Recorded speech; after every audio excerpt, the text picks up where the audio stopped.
The champagne flutes caught the light from the crystal chandeliers as hundreds of New York's elite mingled in their designer gowns and tailored tuxedos.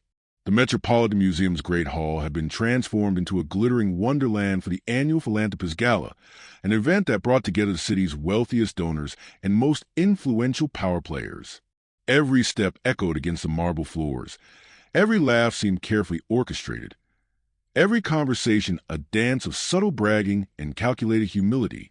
This was a world that fascinated people like my husband, a world he desperately wanted to belong to, a world he thought was just beyond his reach. What he didn't know was that I had built this world, brick by brick, investment by investment, while he remained blissfully unaware that the comfortable life he led was entirely funded by my hidden empire. The evening had started pleasantly enough. We arrived fashionably late, as was expected, and my husband immediately began work in the room with the enthusiasm of a man who believed he was on the verge of making it big. His small consulting firm had been struggling for years, barely breaking even despite my anonymous capital injections that kept afloat. To him, those mysterious investments came from interested venture capitalists who saw potential in his work. To me, they were simply another way of supporting him, without bruising his considerable ego.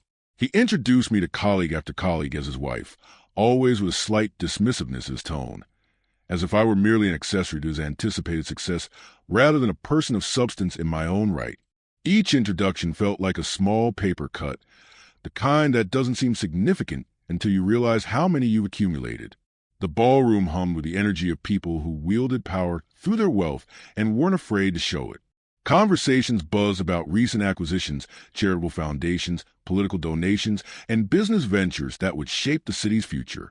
My husband positioned himself near a group of tech entrepreneurs, nodding eagerly at their every word, laughing too loudly at their jokes, trying desperately to seem like he belonged in their circle.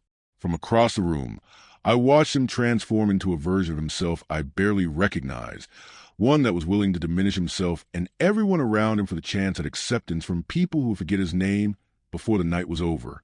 It was painful to watch, but it was also revealing in ways I hadn't fully allowed myself to see before. The moment that changed everything came during dinner.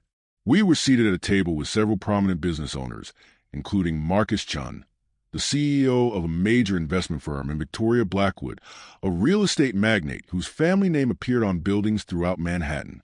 The conversation naturally turned to business ventures and investment opportunities, the kind of shop talk that always dominated these events. Someone mentioned a recent article in the Financial Times about anonymous mega donors who were reshaping industries through strategic philanthropy.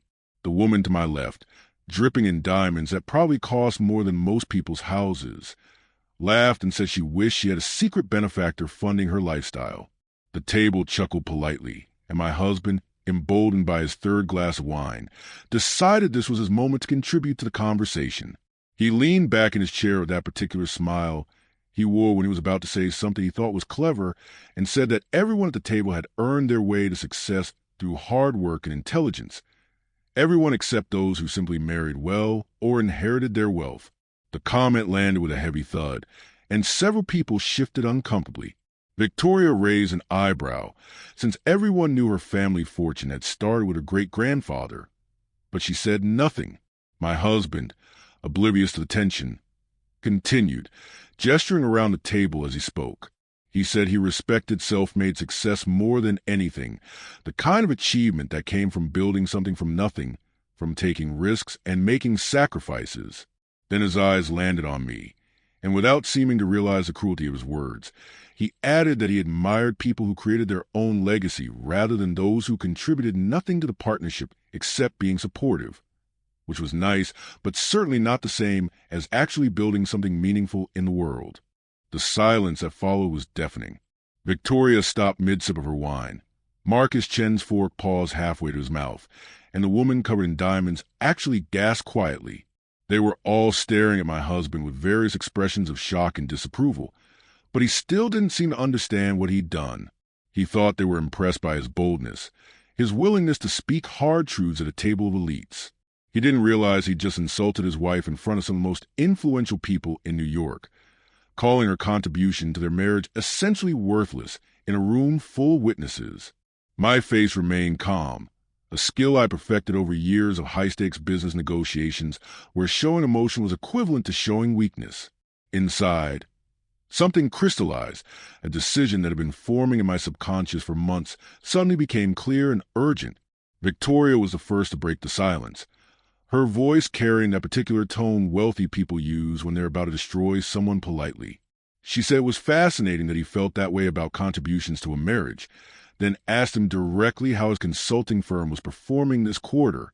My husband, still missing every social cue being thrown at him, launched into a rehearsed speech about projected growth and potential clients and upcoming opportunities that were sure to transform his business. He spoke with the confidence of a man who believed his own press releases, even though I knew for a fact that his firm would have gone bankrupt twice over without my covert financial interventions. Marcus Chun exchanged a knowing look with Victoria, and I could see the recognition dawn in her eyes as pieces of a puzzle began falling into place. That's when Marcus, who I'd known professionally for over a decade through various investment channels, though my husband had never made that connection, decided to light the fuse. He said he was familiar with the consulting firm, having reviewed some information about it recently, and he was curious about the venture capital injections it had received over the past 5 years. My husband's face brightened, delighted to discuss what he considered his greatest achievement, securing mystery investors who believed in his vision. He launched into a story about how his business acumen and innovative strategies had attracted serious investors who valued his approach, how these sophisticated financial players recognized talent when they saw it, and how he expected even larger investments in the coming year based on his performance. Every word was another shovel of dirt, and he was eagerly digging himself deeper without realizing there was no ladder waiting to help him climb back out. Victoria leaned forward, her eyes now sparkling with something between amusement and vindication, and asked if he knew the name of his primary investor, the one who had injected the most capital into his struggling firm. My husband shrugged, saying the investments came through a complex network of LLCs and trusts, which was standard for high-level venture capital, and that his lawyers had handled all the paperwork while he focused on running the actual business. He added, with that same dismissive gesture toward me, that his wife wouldn't understand complexity of these financial structures, that it was all very technical and business-oriented, not something that concerned the domestic sphere. The woman in diamonds actually put her hand over her mouth at this point, and I noticed several people at nearby tables had stopped their own conversations to listen to ours, sensing that something dramatic was unfolding. This was the moment I'd been unconsciously waiting for, perhaps for years. I'd built my fortune quietly, starting with small inheritance from my grandmother that I'd turned into a real estate portfolio, then into a venture capital firm, and eventually into a diversified empire worth over $2 billion. I'd done it all under my maiden name, through carefully structured corporate entities, with the help of lawyers and financial advisors who understood the value of discretion. My husband knew I had a job, something in finance that I downplayed as middle management paperwork, boring and inconsequential. He never asked questions because he wasn't interested, and I never volunteered information because I'd enjoyed having something that was entirely mine, untouched by his neediness and insecurity. But his comment about me being nothing, about contributing nothing of value, that crossed a line I hadn't even known existed until he stepped over it. I took a slow sip of my wine, set the glass down with deliberate precision, and smiled at Marcus. I said he was absolutely right to wonder about those investments, and that perhaps I could clarify the situation for everyone's benefit. My voice was calm, pleasant even, the same tone I use in boardrooms when I was about to make an offer that appeared generous but was actually going to earn me millions. My husband looked at me with confusion, probably wondering why I was inserting myself into a business conversation I supposedly couldn't understand. Marcus and Victoria, however, had already figured it out, their expressions shifting from curiosity to barely suppressed delight at the drama about to unfold. I could see them settling in, ready to witness what was about to become the most talked-about moment of the entire gala. I explained that the venture capital investments in the consulting firm all came from Meridian Holdings, a private investment company that specialized in supporting emerging businesses in the consulting sector. My husband nodded enthusiastically, finally happy that I was participating in the conversation, even if I was just parroting back information he'd probably mentioned at some point. I continued, noting that Meridian Holdings was wholly owned by Morrison Capital Partners, which was in turn controlled by the Morrison Family Trust. My husband's smile began to falter slightly as something in my tone registered as off, though he couldn't quite identify what. Victoria had pulled out her phone and was clearly looking up these companies in real time, her eyes widening as she read whatever information she was finding. Marcus was grinning openly now, having already known the truth and delighting in watching be revealed. I leaned back in my chair, mirroring my husband's earlier posture of casual confidence, and said that Morrison was my maiden name, the name I still use professionally because I had built my entire career under it before we married. The table went completely silent again, but this was a different kind of silence, charged with anticipation and shock.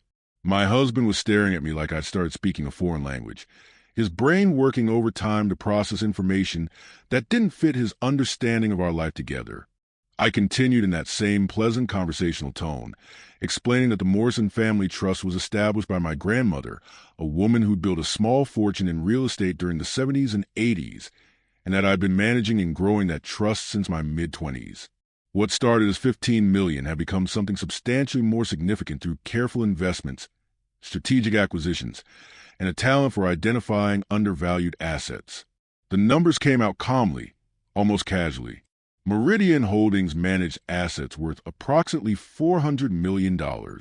Morrison Capital Partners oversaw a diversified portfolio valued at roughly $1.8 billion. The Morrison Family Trust, which I controlled entirely, held assets that pushed my total net worth comfortably over $2 billion.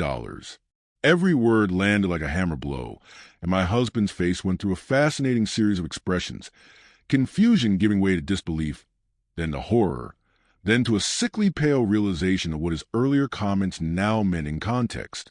I mentioned that his consulting firm had received approximately $8.5 million in investments over the past 5 years, all of which came directly from my personal holdings, all of which had been carefully structured to appear as though they came from impressed outside investors rather than from the wife he'd just declared contributed nothing of value to their partnership. Victoria actually laughed out loud, a sharp bark of amusement that she tried to cover with a cough. Marcus was openly grinning, enjoying the spectacle immensely. The woman in diamonds had her hand completely over her mouth, eyes wide as saucers. My husband tried to speak several times, his mouth opening and closing without sound, like a fish suddenly finding itself on dry land.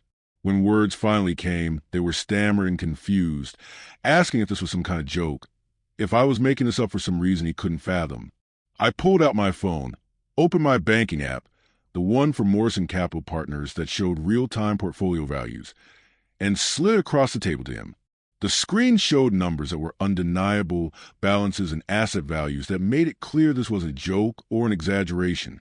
His hands were shaking as he held the phone, his eyes scanning the information over and over as if hoping it would change into something his ego could handle. I took my phone back and continued, noting that the penthouse apartment we lived in, the one he believed we were renting at a reasonable rate thanks to a lucky connection he'd made, was actually owned by one of my real estate LLCs, and that we lived there entirely free.